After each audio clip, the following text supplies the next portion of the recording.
Hey y'all, how you doing today? We today are gonna start, let's get that out of the sun, Victor Hugo's Les Mis, or The Miserables, or however you want to say that. Um, this is quite a fun book. It's a sad book, an exciting book. It's got action, it's got romance, it's got a little bit of everything. And as you see, I mean, it's quite huge, so a lot of people have hard time actually making through it. And the parts that are in the movies are just a snippet of what is actually in the book. It's a little tiny, just a little tiny section of it. So this book has just recently become into the the public domain. So you'll want to grab a copy of the book because in it there are lots of little things. Like this tells you about Victor Hugo. And then you've got all these different introductions that I'm not going to read to you as well in here that kind of gives you something about what is going on and what is happening and why he wrote it. So, this book, the Les Mis or Les Miserables, I know I murdered that, but there are actually 8 books in here. You have An Upright Man, The Fall, The Year 1817, To Trust is Sometimes to Surrender, The Descent, Javert, The Champthéroux Affair, and Counter-Strike.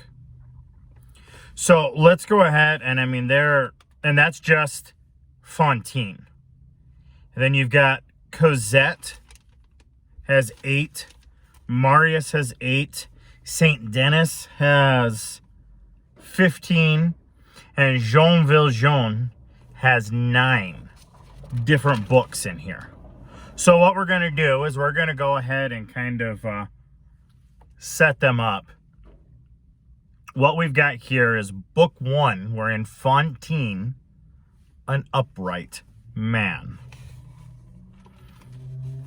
And I'm sorry, I am going to murder most of these French words, but I'm going to try my best.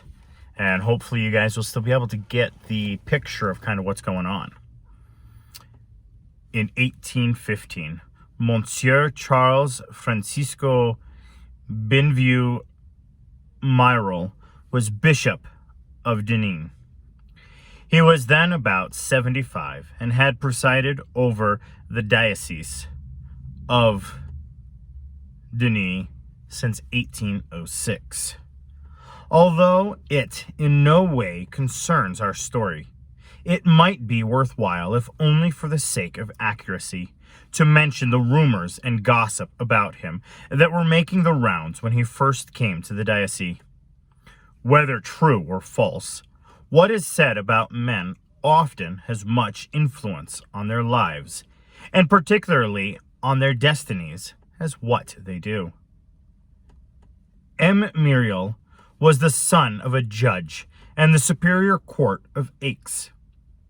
With a rank acquired by many in the legal profession, it was said that his father, expecting him to inherit his position, had arranged a marriage for the son at the early age of 18 or 20, following the custom among these privileged families. Despite his marriage, Charles Muriel had attracted a great deal of attention.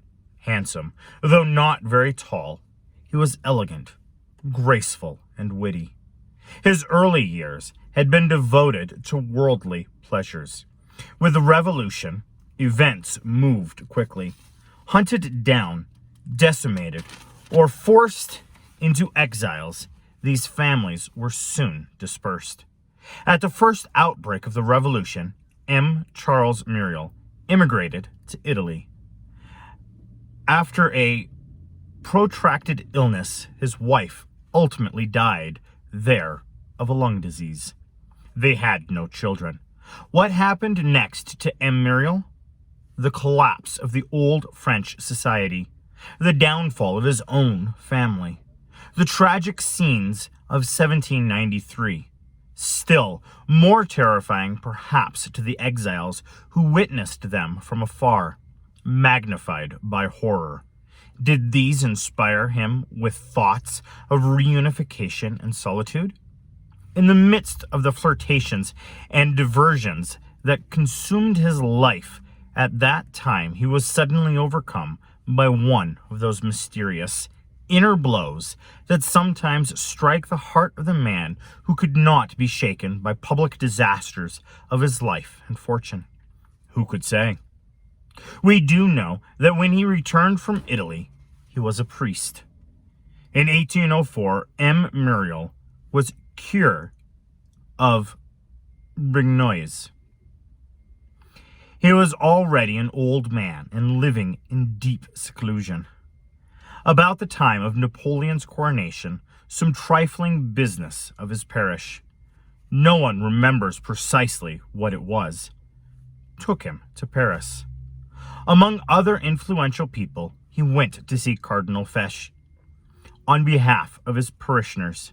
One day, when the emperor had come to call on his uncle, the cardinal, our worthy priest happened to be waiting as his majesty went by.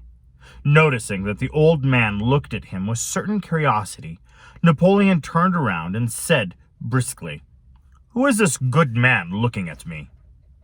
"Sire," replied M. Muriel, "you are looking at a good man, and I at a great one. May we both be the better for it." That evening, the emperor asked the cardinal the priest's name. Still later, M. Muriel was totally surprised to learn he had been appointed Bishop of Denis. Beyond this, who could tell much truth there was in the stories concerning M. Muriel's early years? Few families had known the Muriels before the Revolution. M. Muriel had to submit to the fate of every newcomer in a small town, where many tongues talk but few heads think. Although he was bishop, he had to submit. But, after all, the gossip linked with his name was only gossip, rumor, talk, words, less than words. Palabres, as they say in the lively language of the South. Be that as it may, after 9 years of residence as Bishop of Denis, all these tales, which are initially engrossing to small towns and pretty people, were entirely forgotten. Nobody would have dared to speak of them or even remembered them. When M. Muriel came to Denis, he was accompanied by an old unmarried lady, Mademoiselle Baptiste, his sister, 10 years younger than himself. The only servant was a woman about the same age as Mademoiselle Baptiste, Madame Magloire, who already the servant of the priest, now took the double title of Mademoiselle's maid and the bishop's housekeeper. Tall and thin, Mademoiselle Baptiste was a pale and gentle person. She was the incarnation of the word respectable, whereas to be vulnerable, a woman should also be a mother. She had never been pretty. Her whole life, which had been a succession of pious works, had fully cloaked her in a kind of transparent whiteness, and in growing old, she had acquired the beauty of goodness. What had been thinness in her youth was in her maturity a transparency, and this ethereal quality permitted glimmers of angel within. She was more of a spirit than a virgin mortal. Her form seemed made of shadows, scarcely enough body to convey that thought of sex, a little substance containing a spark, large eyes, always downcast, a pretext for a soul to remain on earth. Madame Magloire was a little old woman, white-haired, plump, bustling, always out of breath, because of her constant activity and also her asthma. On his arrival, M. Muriel was installed in his bishop's palace with the honors prescribed by the imperial decrees, which rank the bishop right below the field marshal. The mayor and the presiding judge called on him first, and he, for his part, paid like honor to the general and the prefect. The installation complete, the town waited to see its new bishop at work. And that's the first chapter, guys. I know it kind of feels a little long, but it builds up each character so that you actually have kind of a feeling behind them, have kind of an awe to them, so you actually feel like you know them or know of their history. Anyway, guys, kind of stay tuned with this for a little bit, kind of work your way into it, and you'll find that if you give this a few chapters, you give this a few times, all of a sudden you are going to start wanting to know more about what's going to happen next. So I'll see you guys next time, and you have a wonderful, wonderful, and blessed day.